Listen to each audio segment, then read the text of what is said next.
안녕하세요. 인초이스입니다. 중장년층 일자리 정보 네 번째 이야기를 드립니다.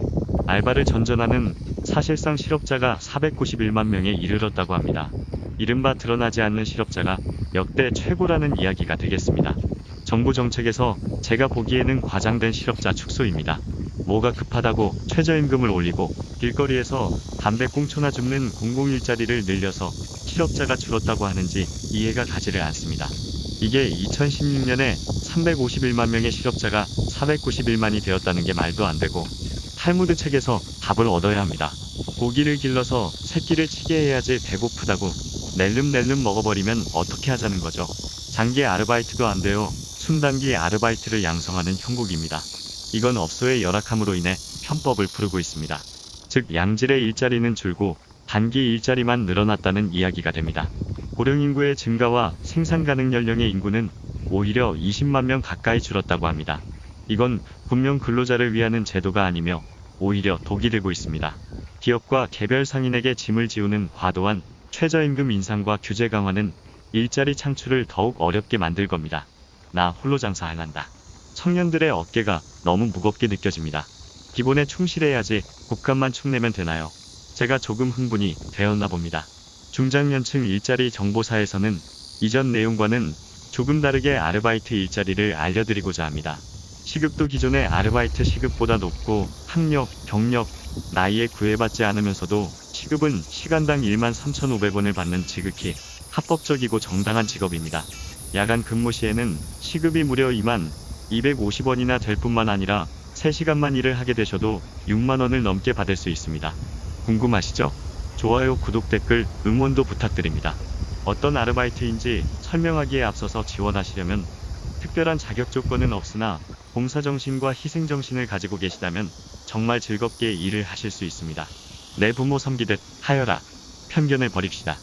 제가 설명드릴 중장년층 일자리 정보사가 눈치가 빠르신 분들은 위의 사진으로도 어느 정도 감은 잡았을 거라 생각이 됩니다.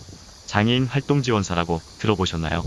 만 6세에서 만 65세 미만의 장애인, 복지법상 장애인을 대상으로 활동을 보조하고 일상생활이나 사회생활이 어려운 분들에게 활동이 가능하도록 보조하고 가족의 부담을 덜어주어 장애인의 삶의 질을 증진하는 것을 목적으로 하고 있습니다. 방문 목욕, 방문 간호, 이동 보조, 개인위생관리, 식사도움, 실내이동, 목욕 도움, 양치, 세면, 배변, 옷 갈아입히기, 식사보조, 출퇴근 보조, 등하교 보조, 학교나 직장 등에서 식사 및 화장실 보조, 외출 시 산책과 병원 및 은행 그리고 생활용품 구매 등의 신체활동 지원, 6세 이하의 자녀 등의 도움 등을 지원해 주어야 해서 신체적 정신적으로 건강하셔야 합니다. 또한 마약, 성범죄 전력이 있어도 안 되시고요. 또한 사회복지시설이나 노인요양시설에서 근무하시는 분들은 투잡으로 일을 할 수 없습니다. 더욱 건강하고 아름다운 사회가 되기를 건강진단서 등을 첨부하여 활동하고자 하는 지역의 활동 지원기관 또는 지원센터에 상담 후 활동 신청서를 제출 후 보건복지부 장관이 정하는 교육기관에서 교육과정을 이수하시면 됩니다. 장애인 활동급여는 활동지원 등급과 종합점수 월 지원시간, 월 한도액 등을 종합적으로 평가하여 1등급부터 15등급까지로 구분하고 최소 81만원부터 최대 648만원까지 지원받을 수 있습니다. 그러면 장애인 활동 보조 급여 비용은 얼마나 될까요? 앞의 내용 참조하시기 바랍니다. 2020년 최저시급이 8,590원인 걸 감안하면 상당히 높은 수준입니다.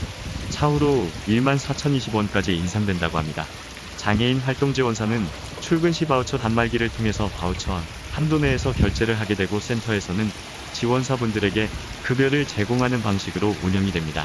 따라서 센터에서도 비용이 발생하기에 75% 이상은 임금으로 즉 14,020원에 75%를 하면 15,505원 센터에서는 2,500원에서 3,000원을 공제 후 지급하게 됩니다. 바우처 앱을 이용하여 출퇴근을 확인하고 있습니다. 교육기관 확인은 종합복지관 또는 장애인복지관 관할 구청 복지과에 문의하시면 됩니다. 물론 본인이 활동하고자 하는 지역 복지과에 문의하시는 것은 당연하겠죠. 이러시면 안 됩니다. 참 간편하네요. 교육과정은 이론 및 실기 교육 40시간과 현장 실습 10시간으로 총 50시간을 이수하셔야 합니다. 약 일주일 정도 교육받으시면 활동보조사로 업무가 가능합니다. 교육과정 감면 대상자도 있는데 요양보호사, 사회복지사, 간호사, 간호조무사 및 유사 경력자인 아이 돌보미, 간병도우미 등은 최근 경력이 1년간 360시간 이상인 사람은 32시간만 이수하시면 되니까 참고하시기 바랍니다. 교육비는 통상 12에서 15만원 정도 됩니다. 이후에는 요양보호사처럼 자격증이 생길 수도 있을 듯하니 유망한 직종으로 각광을 받을 수도 있습니다. 오늘은 여기까지 마무리하고 다음에 더욱 풍성한 내용으로 찾아뵙겠습니다. 좋은 꿈 꾸시고 활기찬 월요일 맞으시기 바랍니다.